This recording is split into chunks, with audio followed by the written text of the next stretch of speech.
This is the story of a boy who lived in the slums of Frankfurt, whose parents died of smallpox when he was just 12 years old.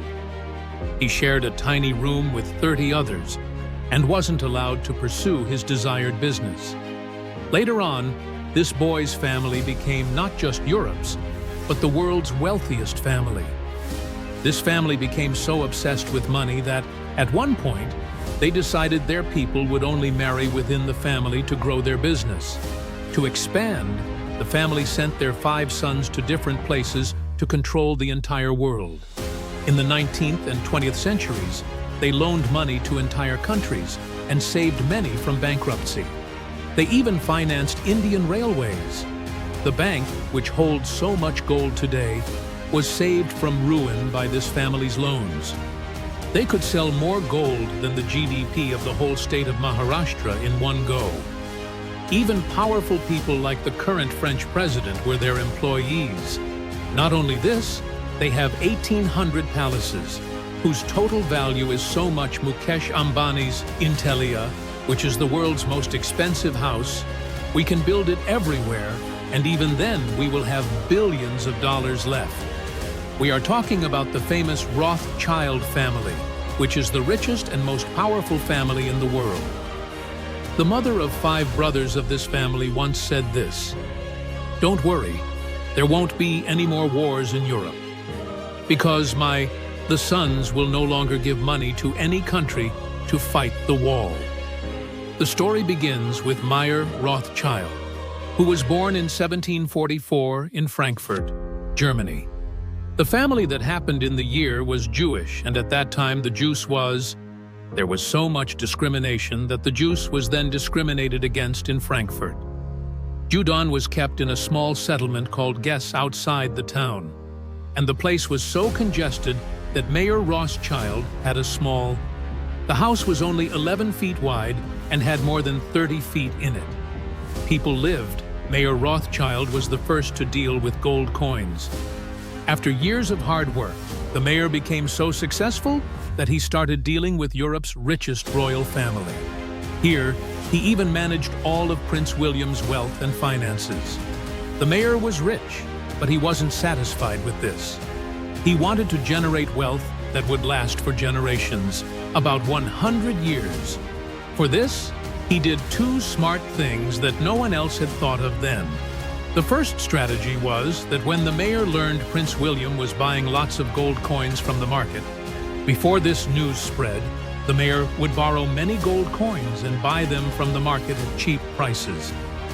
As soon as the news spread that Prince William was buying thousands or millions in gold coins due to this sudden demand, many people started buying gold coins, causing the price of gold coins to increase significantly. Exactly at this time, the mayor would sell all the coins he had bought on the market. They made huge profits, and today people call this front-running in the trading and investing world.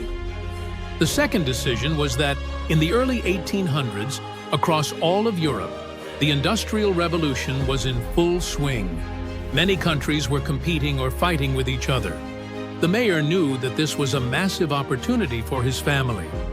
If they wanted to capitalize on this industrial revolution and war, they'd need to expand their banking empire beyond Frankfurt, throughout Europe. So, he sent his 5 sons to Europe's 5 most important financial centers to set up shop. This decision would change the Rothschild family's fortune. These 5 financial centers were London, Paris, Vienna, Naples, and Frankfurt. These 5 financial centers appear far apart on a map, but the 5 Rothschild brothers set up their banking institutions so well that despite being far apart, all the banks functioned as if they were a single bank. These 5 brothers made all decisions together, and their network was incredibly strong. But the most talented brother was Nathan Meyer Rothschild, who came to London with just 15 to 16 lakhs. In a few years, he became so successful that he was earning thousands of crores in profits annually. In 1811, Nathan established a bank in London even bigger than his father's, naming it N.M. Rothschild and Sons. For 20 years before the 19th century, England and almost all of Europe were at war with France's Emperor Napoleon, and Nathan saw a great opportunity in these wars. He set up a team that provided him war information even before the British government received it. Nathan used this information in a very cunning way that we can hardly imagine. On June 18, 1815, at the Battle of Waterloo, something happened that no one in England had expected. In this war against England and its allies, Napoleon of France is defeated. Back then, there was no internet or telephone, but the Rothschild family had trained many horsemen and pigeons to get information first. That's why the news of Napoleon's defeat reaches them so quickly that even the English government didn't know their army had won at Waterloo. As soon as Nathan learns this, he goes to the London Stock Exchange and starts aggressively selling stocks. This makes other investors think England is losing the war, causing panic selling. Nathan's agents then buy these stocks at low prices. When news finally spreads that England has won, everyone starts buying shares again, increasing their value. Nathan then sells the cheaply bought shares at high prices. While many investors lost money in this panic, it all ended up in Nathan's hands. In the 19th century, this family invested not just in banking, but also in railways, industries, and oil. They financed industries and railways across Europe. From 1895 to 1907, they loaned $450 million to European governments, worth over $14 billion today. This sum is so large, we could buy 2 major Indian banks outright, and it was just loans from the Rothschild family. Today, countries in crisis seek loans from the IMF, but in the 19th and 20th centuries, the Rothschilds alone could lend to governments worldwide, saving many from ruin. In fact, many banks that give us loans today used to borrow from the Rothschild family. For example, in 1825, the Bank of England, one of the largest banks then, was about to run out of money and faced closure. They urgently needed a loan, so they turned to Nathan Rothschild and his family, who saved the bank from ruin. In 1818, the Rothschilds lent £360 million to the German government. They even loaned to France, a superpower today. The whole of Europe was so dependent on the Rothschild family that countries had to go to them for war funding. When Europe faced war in the 19th century, Gertrude Rothschild, mother of the 5 brothers, declared, "Don't worry, there won't be war in Europe, because my sons won't fund any country to fight." The Rothschild family made such good investments that people thought they could predict the future. For instance, the Suez Canal, which ships use to transport over $1 trillion worth of goods annually, is crucial for Europe's imports and exports. The Rothschilds foresaw its importance 150 years ago. When the canal was completed in 1869, they convinced the British government to buy it, arranging £4 million in just hours, an almost impossible feat then. Similarly, in the late 19th century, as gold demand surged and countries began keeping it as a reserve, the Rothschilds were already ahead of the curve.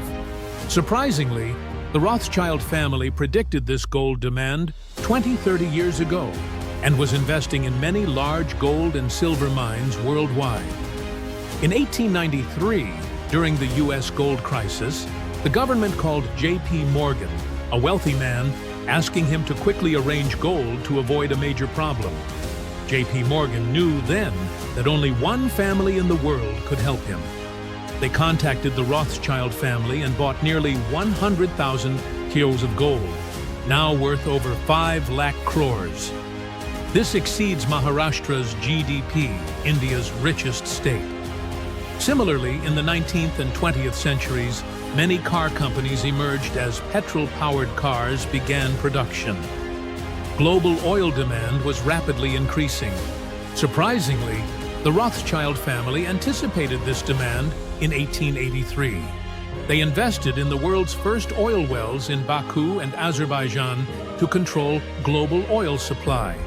However, during World Wars I, the family faced significant setbacks. Except for the English and French branches, most of their businesses were ruined or forced to close due to Hitler's army. The Rothschild family survived, but today this family is very secretive, and most people don't know about their details. This man's name is Jacob Rothschild, who is the head of the England family, and today he leads the entire Rothschild family. Today, this family not only does banking, but also does asset management, wine production, and consulting. They have more than 1,800 houses in the world, whose total value is $36 billion. Not only that, they have more than 55 yachts and more than 100 private planes. This family still has more than $100 billion fund, which they invest in different stock markets. They are investors in leading companies like Meta, Apple, Amazon, Starbucks, HP, PepsiCo, Qualcomm, and last year alone, they earned $16 billion profit by selling only wine. Many people think that today the Rothschild family is not as powerful as it was 100 or 200 years ago, but this is a lie. Look at this photo. Here, the head of the Rothschild family, Jacob, is with the Queen Elizabeth of Britain. His family owns 38% of the American Rockefeller Group, and people put allegations on Jacob that he and his family fund many banks and politicians in the world. Like the former President of America, Bill Clinton is his friend, and many people don't even know that the current President of France, Emmanuel Macron, is also his former employee. And they are also accused of being the President of France with the support of the Rothschild family. Not only that, some secret documents are released in 2013, and it is revealed that in some islands of the Rothschild family, there are more than 30 hidden trusts, which hold assets worth billions of dollars. And if we look at the names of these trusts, they are quite strange, like a nun. And like this word, other trusts also rhyme with it, like Ben and Trust, Den and Trust. The names of these trusts are unknown, and even today, their influence is not limited to just some islands or Europe. In fact, they are also alleged in India. Like in 2013, when 3G was being introduced in India, the government auctioned the 3G spectrum for it. That is, to bid. And in this auction, the government hired a company of the Rothschild family as an auctioneer, and they were given 30 crores. But the surprising thing is that the company named N.M. Rothschild & Son, which was given the contract for the auction, was alleged that they had no experience in auction. Even in 2016, when demonetization happened, the IT department raided a company named Vanquish India. They were alleged that during the demonetization, they had transferred thousands of crores from their office to another place. And even the owners of this company are said to have good relations with the Rothschild family. And even if some of these allegations are wrong, but after watching this video, it has become clear that the Rothschild family is as influential as it was 200 years ago. And this whole family started with a child who lived in a small settlement in Germany with 30 people in a small room, and who became an orphan at the age of 12. By the way, there is another very famous name in Germany whose name is Adolf Hitler, and he himself wrote a book about himself, which is called Mein Kampf, meaning My Struggle. I hope you liked this documentary. If you don't want to miss such knowledgeable videos, then don't forget to press the bell button after subscribing. See you soon.